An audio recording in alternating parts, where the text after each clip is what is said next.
कृष्ण भगवान की जय। माघ मास महत्तम 15वां अध्याय। इस अध्याय में कंचन मालिनी की कथा आती है, जिसने अपने पुण्य को देकर राक्षस की सदगति की थी।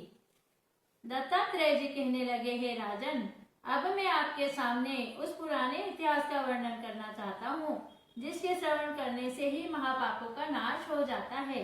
हे राजन, एक समय कंचन मालिनी नाम की परम सुंदरी अप्सरा माघ मास में श्री प्रयागराज में स्नान करके कैलाश पर्वत को जा रही थी, और उसी समय गिरिराज की गुफा में बैठे हुए एक भयंकर राक्षस ने उसे संबोधित करते हुए कहा, हे देवी, तुम कौन हो?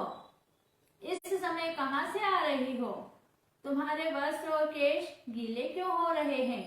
और आकाश मार्ग से गमन करने का क्या कारण है? हे परम तपस्विनी, आपके इस गीले वस्त्रों में से केवल एक ही जल की बूंद मेरे मस्तक पर गिरी है। उसी के कारण मुझ पापात्मा का कठोर मन शांत हो गया है और दया से आर्द्र हो गया है। पर इस एक बूंद जल की महिमा का वर्णन करने की मुझ में ताकत नहीं है, इसलिए विस्तार से वर्णन करने की दया करो।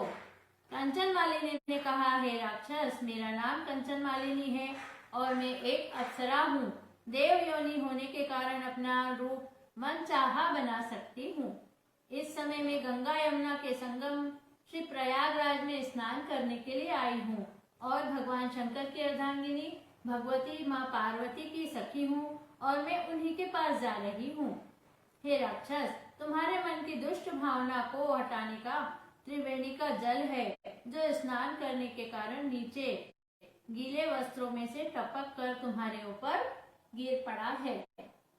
माघ मास में श्री प्रयागराज में नहाने से ही मैं पतित वेश्या से सुमेधा नामक गंधर्व की परम स्वरूपवती कन्या हुई हूँ।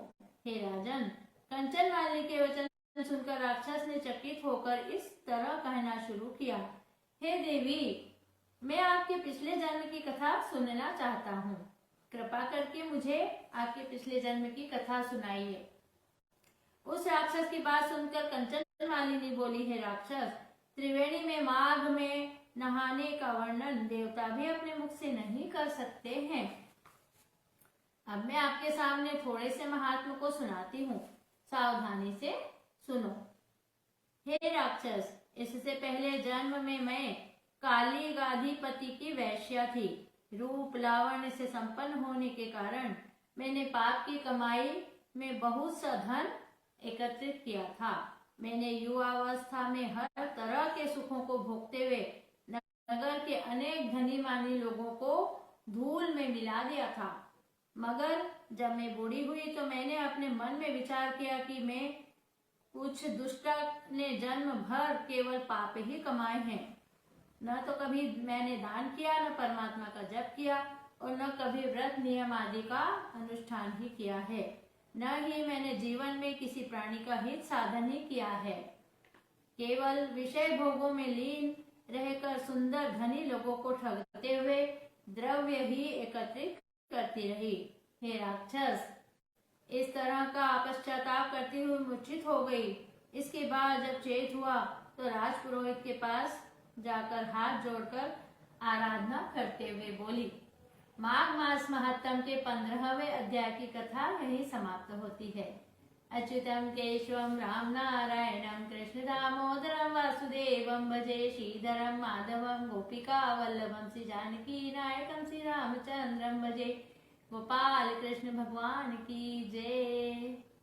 प्रिय भाइयों और बहनों, अगर आपने अभी तक मेरे चैनल को सब्सक्राइब नहीं किया है तो जल्दी से सब्सक्राइब कर लीजिए। जय श्री कृष्णा।